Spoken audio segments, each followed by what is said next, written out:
राम मंदिर की प्राण प्रतिष्ठा को लेकर पूरे देश में लोग जोश और खरोश में और 22 तारीख का बेसब्री से इंतजार कर रहे हैं। उससे पहले पश्चिम बंगाल में गंगा सागर में नहाने के लिए मकर संक्रांति पर जा रहे साधुओं पर हमला किया गया और उनको निर्वस्त्र करके बेइज्जत भी किया गया। हमारे साथ नोएडा के लोग मौजूद हैं। यहाँ भी राम मंदिर की प्राण प्रतिष्ठा को लेकर तैयारी जोरों पर है। तमाम लोग भगवा लेकर, झंडे लेकर यहाँ पर मौजूद हैं। कैसा मानते हैं साधुओं पर हमले को आप?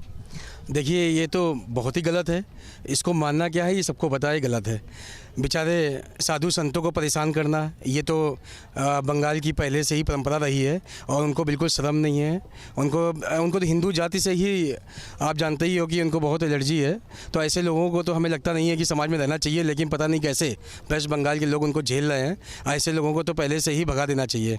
लेकिन देखते हैं, अब भगवान और मोदी जी के हाथ में वो सरकार है, देखते हैं कैसे इनसे मुक्ति दिलाएंगे लोगों को। वहाँ के साधु लगातार समाज के भले के लिए काम करते हैं, लगातार लोगों के बीच में जाते रहते हैं। ऐसे में जब वो मकर संक्रांति का स्नान करने जा रहे थे, उनके साथ मारपीट, निर्वस्त्र करना कैसे देखते हैं? क्या कार्रवाई होनी चाहिए? नवीन भाई ने सब बता दिया। मैं सिर्फ एक बात बोलूँगा, सब जानते हैं कि देवता और राक्षसों में क्या चलता था, राइट? संतों को रोकना, बेइज्जत करना, अटैक करना, ये सब उनकी पुरानी परंपरा रही है। वही इस समय पश्चिम बंगाल में हो रहा है। और जितने भी लोग इसको धर्म से जोड़कर देखते हैं, सनातन धर्म में सबका है। मुझे लगता है कि साधुओं पर अटैक करना, उनको निर्वस्त्र करना बहुत गलत बात है। और जय श्री राम जी हैं और उनकी कृपा से सब अच्छा होगा। और हिंदू जाग रहा है। पूरी उम्मीद है कि जितने भी लोग भटके हुए हैं वो भी सब रास्ते पे आ जाएंगे। जय श्री राम। महाराष्ट्र में भी इसी तरीके की तस्वीर पहले सामने आई थी, पलधर में कुछ दिन पहले। तो कैसे देखते हैं आप इन तस्वीरों को? भाई साहब, मोदी जी हिंदुस्तान के गौरव को वापस लाने की कोशिश कर रहे हैं। हिंदुओं में जागरण की काफ़ी संख्या में उन्नति हुई है। और मैं तो सिर्फ ये कहूँगा, बंगाल में जो आज की तारीख में ये घटना हुई है, बड़े शर्म की बात है। बंगाल सरकार को तुरंत इस्तीफ़ा दे देना चाहिए या मोदी जी को तुरंत राष्ट्रपति शासन लगाकर वहाँ पर अमन चैन स्थापित करना चाहिए। कुछ सरकारों की ये फैशन हो गई है और ऐसे कुछ विपक्षी पार्टियाँ, खास करके वेस्ट बंगाल में जो चीज़ें हो रही हैं, जब से ममता बनर्जी आई हैं तब से वहाँ पर साधुओं पर, हिंदुओं पर लगातार अत्याचार हो रहे हैं। पहले भी यूपी में, हम लोग यूपी में हैं, यूपी में जब मुलायम सिंह जी की सरकार थी तब यहाँ पे क्या क्या हुआ हम सब लोग जानते हैं।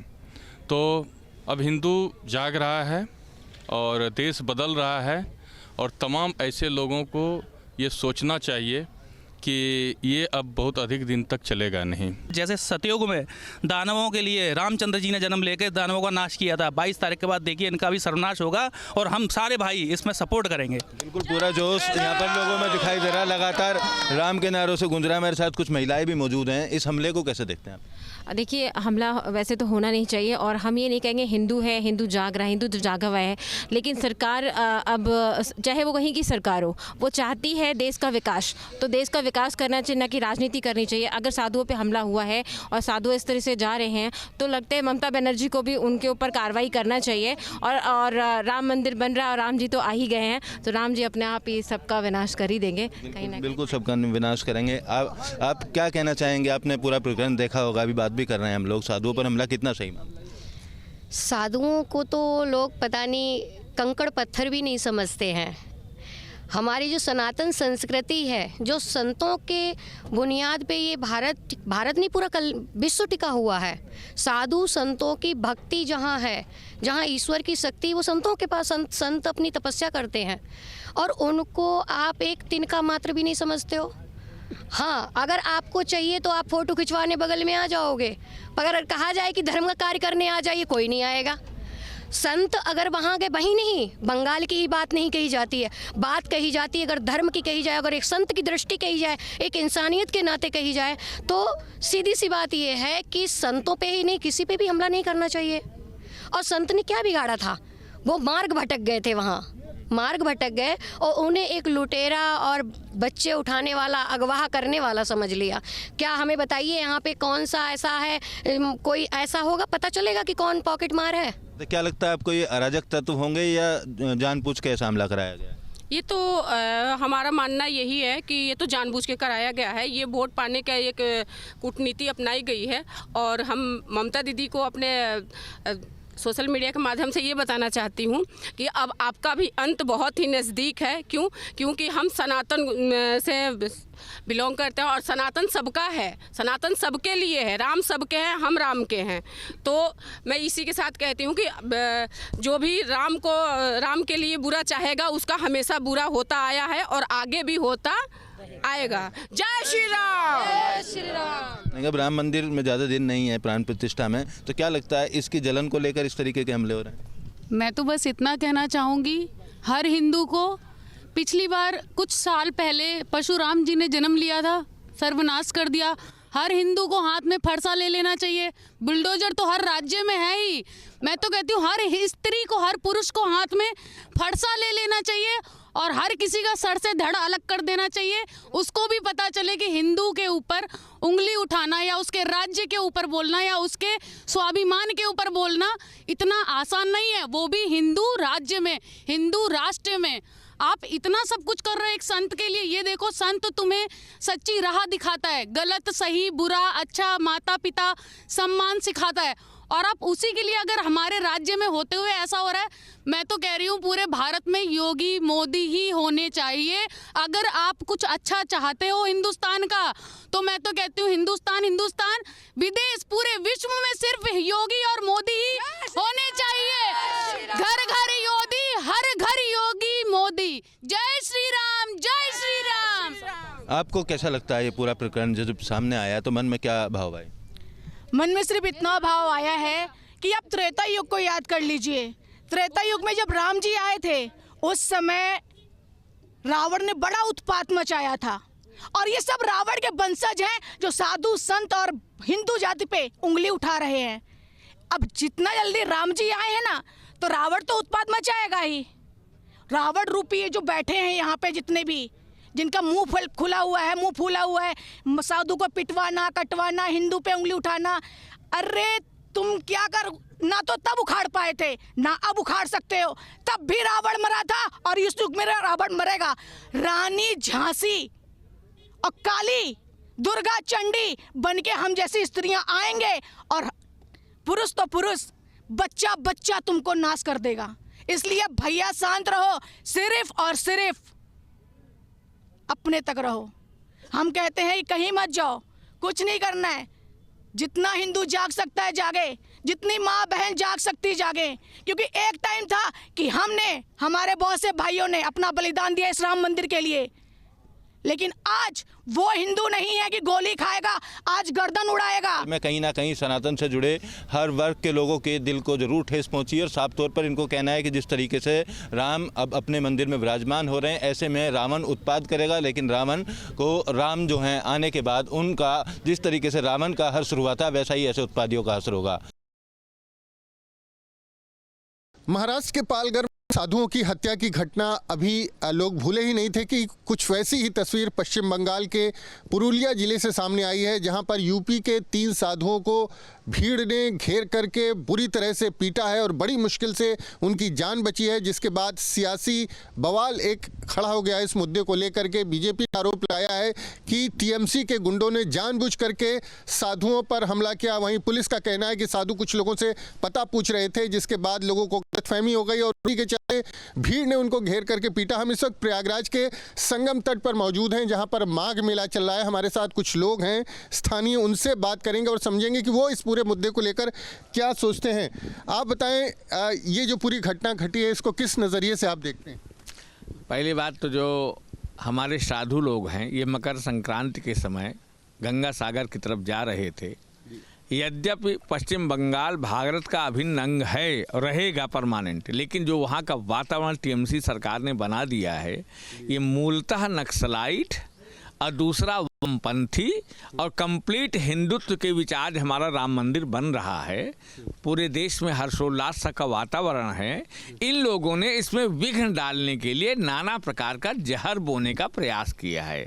और आज उन निर्दोष साधुओं का क्या लेना देना, लेकिन वहाँ का ऐसा वातावरण बन चुका है क्योंकि बांग्लादेशी भीड़ आ चुकी है। सरकार को बर्खास्त करें और राष्ट्रपति शासन लगाएं। अगर जरूरत हो हमारे धर्म की रक्षा, सामान्य निर्दोष नागरिकों की रक्षा न हो पाए पा रही तो पूरे देश में राम मंदिर के वातावरण में विघ्न डालने का ये ममता सरकार का एक प्रयास है, जिसको बड़ा हम कड़ी निंदा करते हैं। ऐसा प्रयास लोकतंत्र में किसी भी स्तर पर स्वीकार्य नहीं है। इसकी सरकार को देखभाल करनी चाहिए। जी, आपको क्या लगता है किस तरह से पूरी घटना हुई? देखिए, मैं ये कहना चाहता हूँ संगम नगरी से, देखिए जहाँ तक साधुओं की बात है वो हमारे जो है हमारे अंग हैं हिंदुओं के, और मैं उनको धर्म से मानता हूँ, लेकिन इसको लोकतांत्रिक तरीके से मैं धार्मिक उन्माद को बढ़ावा नहीं देना चाहता। मैं इस मांग पर वो नहीं हूँ।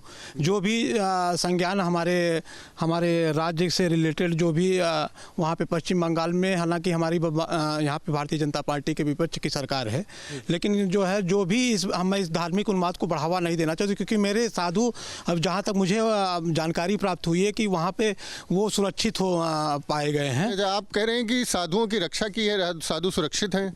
नहीं तो ये भगवान राम की ही कृपा है कि हमारे साधु सुरक्षित हैं। लेकिन जो ऐसे दुष्ट लोग हैं, जो ऐसे कुत्सित लोग हैं, जो देश की संप्रभुता को, देश के हमारे सम्मान को, अस्मिता को नुकसान पहुंचाना चाहते हैं, इनको चिन्हित करके इनको न्याय की कटघरे में लाने की आवश्यकता है। ऐसे निर्दोष साधु लोग गंगा सागर में जा रहे हैं। गंगा सागर हमारा तीर्थाटन स्थान है, ये मकर संक्रांति के समय जा रहे हैं। ऐसी घटना कैसे हो सकती है? देखिए, ये सब वामपंथी धारा है। ये चाइना के सह पर ये जितने हमारे हिंदू विरोधी लोग हैं, जो सनातन, आज हमारा 500 वर्षों बाद भगवान राम के गौरव का समय आया है, और उसको विघ्न डालने के लिए पूरे देश में अशांति लाने के लिए ये विपक्षियों का एक कुत्सित प्रयास है, जो कि कभी सफल नहीं हो सकता। विपक्ष का प्रयास है, राम मंदिर की प्राण प्रतिष्ठा होने जा रही है, विघ्न डालने का प्रयास कर रहे हैं। आपको भी ऐसा लगता है? प्रयास तो उन लोगों का यही है जो लोग इस इतने बड़े आंदोलन से संतुष्ट नहीं है। ये भगवान की प्राण प्रतिष्ठा इस देश के लिए बहुत बड़ा गौरव की बात है। अब इसमें कुछ सब लोग तो संतुष्ट, खुशी नहीं है।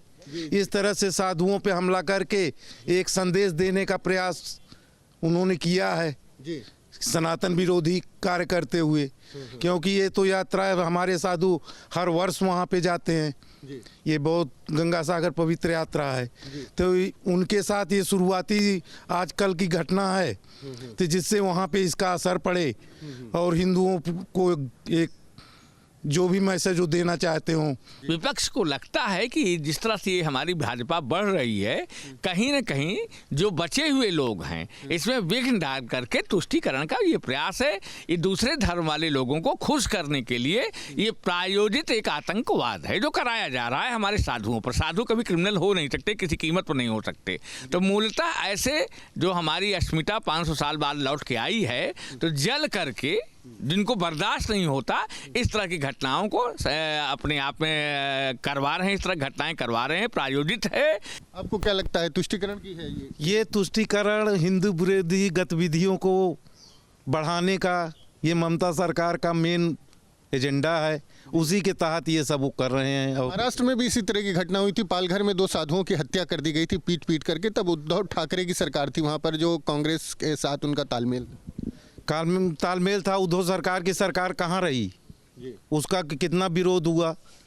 साधुओं की हत्या गलत हुई थी, वो कोई मतलब जैसा वो शासन प्रशासन ने कहा वैसा नहीं था, उसी तरह ये भी घटना है।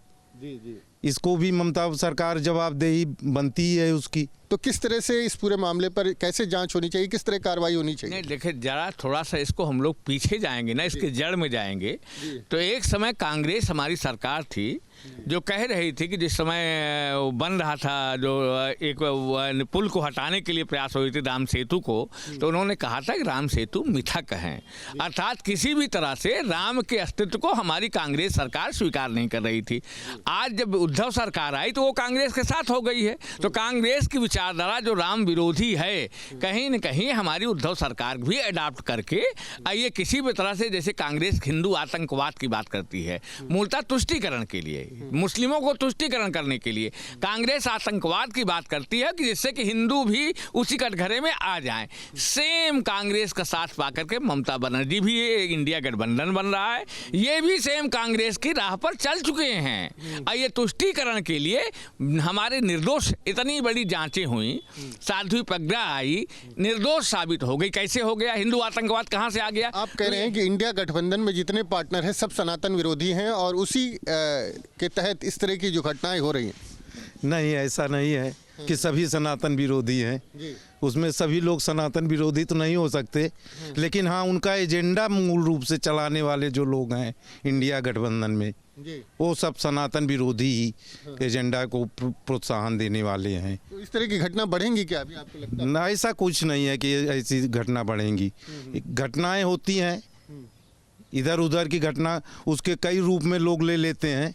ऐसा नहीं है कि ऐसा उन्हीं का वो हो जाएगा, ऐसी घटनाएं बढ़ती जाएंगी। सबका व्यवस्था देखिए, इसमें पूरा देश राममय हो गया है और हमारा देश सनातन को मानने वाला है, और ऐसे समय में साधु संतों पर हमला ऐसा जो हो रहा है पश्चिम बंगाल में ममता सरकार में, इसकी मैं घोर और कठोर निंदा करता हूं। मैं चाहता हूं कि इसके लिए एक न्यायिक आयोग का गठन हो, उच्च स्तरीय न्यायिक आयोग का गठन हो, और जो दोषी हो उन पर सख्त से सख्त कार्रवाई हो, और केंद्र सरकार इसको अतिशीघ्र संज्ञान मिले। वो तो ज़्यादातर लोग यहाँ पर ये मानते हैं कि जिस तरह से महाराष्ट्र में घटना घटी थी और अब पश्चिम बंगाल में जो घटना हुई है, वो जानबूझ करके जो एक मानसिकता है हिंदू विरोधी, सनातन विरोधी, उसी के तहत इस तरह की घटनाओं को अंजाम दिया जा रहा है। और इस तरह की घटना जो हैं वो ये बताती हैं कि जिस तरह से राम मंदिर का निर्माण हुआ है और उसके बाद उसका जो है वो उसकी प्राण प्रतिष्ठा होने जा रही है, ऐसे में विघ्न डालने का ये प्रयास हो सकता है, ऐसा संगम तट पर जो लोग थे जिनसे हमारी बात हुई उनका ये मानना है। प्रयागराज से वीडियो जर्नलिस्ट विजेंद्र के साथ मानवेंद्र प्रताप सिंह, न्यूज़ स्टेट, उत्तर प्रदेश।